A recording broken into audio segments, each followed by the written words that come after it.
Wow movies Tamil சேனல்ல இருந்து நான் அபிராமி ஆனந்தன்.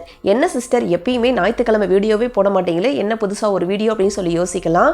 நாளைக்கு எலெக்ஷன் ரிசல்ட்டு, அதனால் நாளைக்கு பிரேக் விட்டுட்டு இன்றைக்கி ஒரு வீடியோவை கொண்டு வந்திருக்கேன். இன்றைக்கி நான் கொண்டு வந்திருக்க வீடியோவில் பார்த்தீங்கன்னா நெட்ஃப்ளிக்ஸில் இருக்கக்கூடிய சூப்பரான 5 த்ரில்லர் படங்களை கொண்டு வந்திருக்கேன்.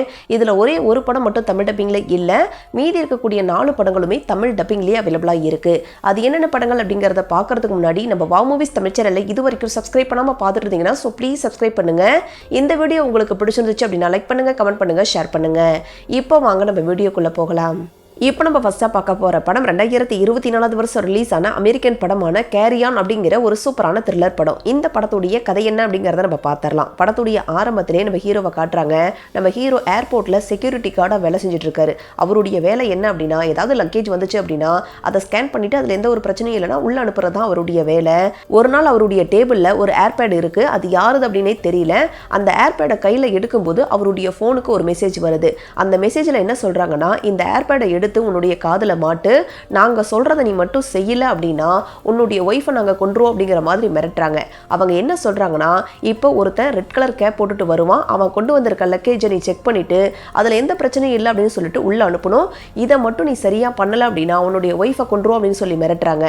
இதுக்கப்புறம் அந்த ஏர்போர்ட்ல நடந்த பரபரப்பான சம்பவங்கள் தான் இந்த படத்துடைய மீதி கதை.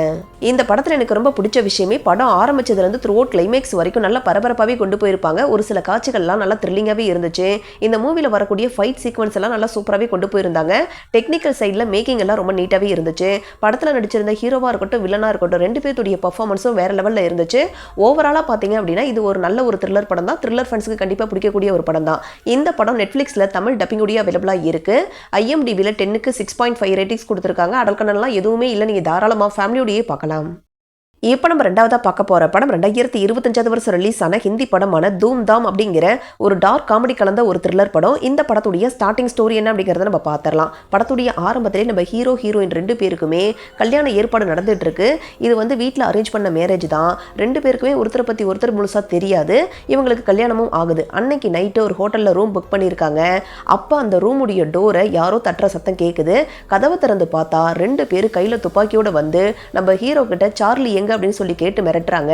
நம்ம ஹீரோவோ எதை பார்த்தாலுமே பயப்படக்கூடிய ஒரு கேரக்டர். அவருக்கு சார்லி யார் அப்படின்னே தெரியல. எனக்கு சார்லி யாருன்னே தெரியல, என்னை விட்டுருங்க அப்படின்னு சொல்ல அதுக்கு அந்த 2 பேர் நீ சார்லி எங்கன்னு சொல்லலை அப்படின்னா உன்னை சுற்றுவோம் அப்படிங்கிற மாதிரி மிரட்டுறாங்க.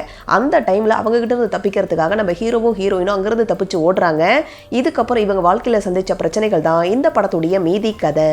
இந்த படத்தில் எனக்கு ரொம்ப பிடிச்ச விஷயமே, படம் ஆரம்பிச்சதுலேருந்து த்ரூ அவுட் கிளைமேக்ஸ் வரைக்கும் பெருசாக எங்கேயுமே பொருடிக்காத அளவுக்கு நல்ல சுவாரஸ்யமாகவே கொண்டு போயிருந்தாங்க. இந்த மூவியில் நடிச்சிருந்த ஹீரோவாக இருக்கட்டும் இல்லை ஹீரோயினாக இருக்கட்டும் 2 பேருமே அல்டிமேட் பர்ஃபார்மன்ஸை கொடுத்துருக்காங்க. அதுலேயும் நம்ம ஹீரோயின் பெண்களை பற்றி பேசக்கூடிய டைலாக்ஸ் எல்லாம் ரொம்ப சூப்பராகவே இருந்துச்சு. பெருசாக போரடிக்காத அளவுக்கு நல்ல ஃபன்னாகவும் அதே நேரத்தில் பரபரப்பாகவும் போகக்கூடிய ஒரு படம். ஒரு டீசன்ட் வாட்ச் மூவி தான், கண்டிப்பாக ட்ரை பண்ணி பாருங்க. இந்த படம் நெட்ஃப்ளிக்ஸில் தமிழ் டப்பிங்குடைய அவைலபிளாக இருக்கு. IMDbல 10க்கு 6.4 ரேட்டிங்ஸ் கொடுத்துருக்காங்க. அடல்கனெல்லாம் பெருசாக இல்லை, ஒரே ஒரு சீன் மட்டும் இருக்கு. அது அடல் சீன்ஸ் அப்படின்னு சொல்லிட முடியாது. ஸோ இன்ட்ரெஸ்ட் இருக்கு அப்படிங்கிறவங்க ட்ரை பண்ணி பாருங்க. இப்போ நம்ம மூணாவதாக பார்க்க போகிற படம் 2024 வருஷம் ரிலீஸ் ஆன ஹிந்தி படமான சைத்தான் அப்படிங்கிற ஒரு த்ரில்லர் படம். இந்த படத்துடைய ஸ்டார்டிங் ஸ்டோரி என்ன அப்படிங்கிறத நம்ம பார்த்துடலாம். படத்துடைய ஆரம்பத்திலே நம்ம ஹீரோவுடைய ஃபேமிலியை காட்டுறாங்க. அவருடைய ஃபேமிலியில் அவருடைய ஒய்ஃபு, டீனேஜ் வயசில் ஒரு பொண்ணு, ஒரு ஸ்கூல் படிக்கக்கூடிய வயசில் ஒரு பையனும் இருக்காங்க. இவங்க எல்லாருமே ஹாலிடேவுக்காக ஒரு இடத்துக்கு போகிறாங்க. போகிற வழியில் ஒரு டீ காஃபி குடிச்சிட்டு போகலாம் அப்படின்னு சொல்லி ஒரு கடையில் நிறுத்துறாங்க. கடையில் போய் டீ காஃபி குடிக்கலாம் அப்படின்னு பார்த்தா அந்த கடையில் ஃபோன்பேலாம் கிடையாது, சில்லறையும் கிடையாது. 500-1000 ரூபா தான் நம்ம ஹீரோ கிட்ட இருக்குது. 10 ரூபா 20 ரூபா சேஞ்செலாம் அவர்கிட்ட இல்லை. என்னடா டீ காஃபி குடிக்க முடியல அப்படின்னு சொல்லி யோசிச்சுட்டு இருக்கும்போது அவருடைய டேபிளுக்கு பக்கத்து டேபிளில் இருக்கக்கூடிய ஒரு நபர் அவங்க கிட்ட கொண்டு வந்து ஒரு 2 காஃபியை வைக்கிறாரு. நீங்கள் குடிங்க, உங்களுடைய நிலைமை எனக்கு புரியுது அப்படின்னு சொல்லிட்டு சொல்கிறாரு. அப்போ அந்த ஸ்டேஞ்சர் கொடுத்த ஒரு லட்டை நம்ம ஹீரோவுடைய பொண்ணு சாப்பிட்றாங்க. இதுக்கப்புறம் அந்த பெண்ணுடைய மைண்டில் என்னமோ ஒரு மாதிரி சேஞ்ச் ஆகுது அப்படிங்கிறது தெரியுது. அந்த பெண்ணுடைய பிஹேவியரும் கொஞ்சம் கொஞ்சம் சேஞ்ச் ஆகுது. அந்த ஸ்டேஞ்சர் என்ன சொல்கிறாரோ அதை அப்படியே அந்த பொண்ணு செய்யுது. மற்றவங்க சொல்கிறதையெல்லாம் பெருசாக கேட்க மாட்டேங்குது. இதுக்கப்புறம் அந்த ஸ்டேஞ்சர்னால இந்த ஃபேமிலி சந்திச்ச பிரச்சனைகள் தான் இந்த படத்துடைய மீதி கதை. இந்த படத்தில் எனக்கு ரொம்ப பிடிச்ச விஷயமே, ஸ்டார்டிங்லேருந்து கிளைமேக்ஸ் வரைக்கும் செம்ம பரபரப்பாக நல்லா த்ரில்லிங்காகவே கொண்டு போயிருப்பாங்க. ஆக்சுவலாக இந்த படம் பார்த்தீங்கன்னா 2023 வருஷம் ரிலீஸ் ஆன குஜராத்தி படமான வஸ் அப்படிங்கிற படத்துடைய அஃபிஷியல் ஹிந்தி ரீமேக் தான். 2 படமுமே தமிழ் டப்பிங்கில் இல்லை. என்ன கேட்டிங்கன்னா அந்த ஒரிஜினல் வெர்ஷன் வந்து இந்த படத்தை விட, சைத்தான் படத்தை விட சூப்பராகவே இருக்கும். 2 படத்துலையுமே அந்த பொண்ணு கேரக்டரில் நடிச்சது ஒரே பொண்ணு தான். சூப்பரான ஒரு பர்ஃபார்மன்ஸை கொடுத்துருப்பாங்க. இந்த வஸ் படத்தை நீங்கள் பார்க்கணும் அப்படின்னு நினச்சிங்கன்னா ஏர்டெல் சேனல் எக்ஸ்ட்ரீம் பிளேல இந்த படம் இருக்கு.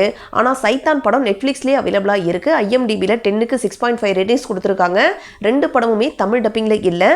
அடல் கண்டனை பொறுத்த வரைக்கும் இந்த படத்துல ஒரு சில வைலண்டான காட்சிகள் இருக்கு. ஸோ அதுக்கேற்ற மாதிரி நீங்க பிளான் பண்ணிக்கிங்க.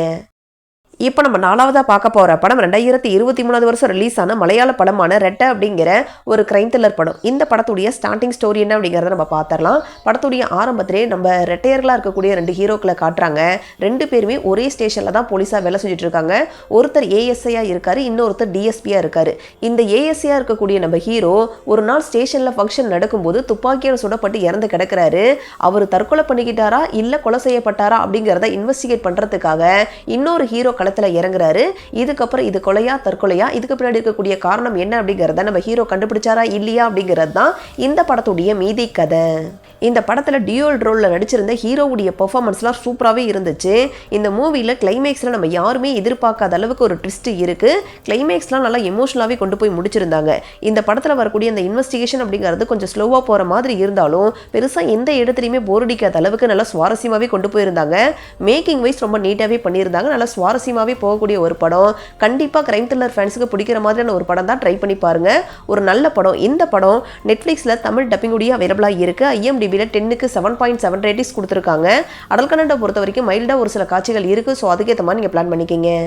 இப்போ நம்ம லாஸ்ட்டாக பார்க்க போகிற படம் 2023 வருஷம் ரிலீஸ் ஆன தெலுங்கு படமான சலார் பார்ட் 1 அப்படிங்கிற எபிக் ஆக்ஷன் த்ரில்லர் படம். இந்த படத்துடைய ஸ்டார்டிங் ஸ்டோரி என்ன அப்படிங்கிறத நம்ம பார்த்துடலாம். படத்துடைய ஆரம்பத்திலே கன்சார் அப்படிங்கிற ஒரு மிகப்பெரிய ஒரு சிட்டியை காட்டுறாங்க. அந்த சிட்டியை மொத்த கண்ட்ரோலில் வச்சிருக்கிறதே ஜெகபதி பாபு தான். அவருக்கு அப்புறம் இந்த ஆட்சியை ஆள்றது தன்னுடைய மகனாக இருக்கணும் அப்படின்னு சொல்லி நினைக்கிறாரு. மகன் தான் வந்து பிருத்திவிராஜ். பட் இவங்க 2 பேர்த்தையுமே போட்டு தள்ளிட்டு கூட இருக்கிறவங்களே அவங்க ஆட்சிக்கு வரணும் அப்படின்னு சொல்லி ட்ரை பண்ணுறாங்க. ஜெகபதி பாபு ஊருக்கு போன டைமில் இப்போ அவருடைய மகனை போட்டு தள்ளுறதுக்காக ட்ரை பண்ணுறாங்க. அந்த டைமில் அங்கேருந்து தப்பிச்சு வந்த பிருத்திவிராஜ் என்ன பண்ணுறாரு, அவருடைய சின்ன வயசு ஃப்ரெண்டாக இருக்கக்கூடிய நம்ம ஹீரோவுடைய உதவியை கேட்குறாரு. ஆனால் நம்ம ஹீரோவுடைய அம்மாவோ நம்ம ஹீரோவை சண்டை சச்சரவே வேண்டாம் அப்படின்னு சொல்லி ரொம்ப அமைதியாக தான் வளர்த்துட்டு இருக்காங்க.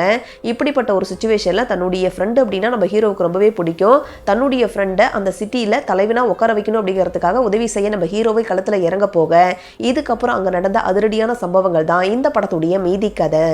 KGF படத்தை டைரக்ட் பண்ண டைரக்டர் தான் இந்த படத்தையும் எடுத்திருக்காரு. படம் ஆரம்பிச்சிருந்து கிளைமேக்ஸ் வரைக்கும் கமர்ஷியலான எக்கச்சக்கமான மாஸ் சீன்ஸ்லாம் இந்த படத்தில் இருக்குது. ஆக்ஷன் சீக்வன்ஸ்லாம் வேறு லெவலில் இருக்கும். படத்துடைய ஃபர்ஸ்ட் ஹாஃபை விட செகண்ட் ஹாஃபை நல்லா சுவாரஸ்யமாகவும் போர் அடிக்காத மாதிரியும் கொண்டு போயிருந்தாங்க. எக்கச்சக்கமான கூஸ்பம் மூமெண்ட்ஸும் ஆக்ஷன் சீக்வன்ஸும் மாஸ் சீன்ஸும் இந்த படத்தில் இருக்குது. கிளைமேக்ஸில் நம்ம யாருமே எதிர்பார்க்காத மாதிரி ஒரு ட்விஸ்ட்டும் இந்த படத்தில் இருக்குது. என்ன ஒன்றுனா இந்த படத்தில் எக்கச்சக்கமான கமர்ஷியலான விஷயங்கள் லாஜிக் மிரல்கள்லாம் இருக்க தான் செய்யுது. பட் கமர்ஷியல் ஆக்ஷன் த்ரில்லர் ஃபேன்ஸுக்கு பிடிக்கிற மாதிரியான ஒரு படம் தான். ஒரு டீசன்ட் வாட்ச் மூவி தான். இந்த படம் நெட்ஃபிளிக்ஸ்ல தமிழ் டப்பிங் உடைய அவைலபிளா இருக்கு. IMDbல 10க்கு 6.7 ரேட்டிங்ஸ் கொடுத்துருக்காங்க.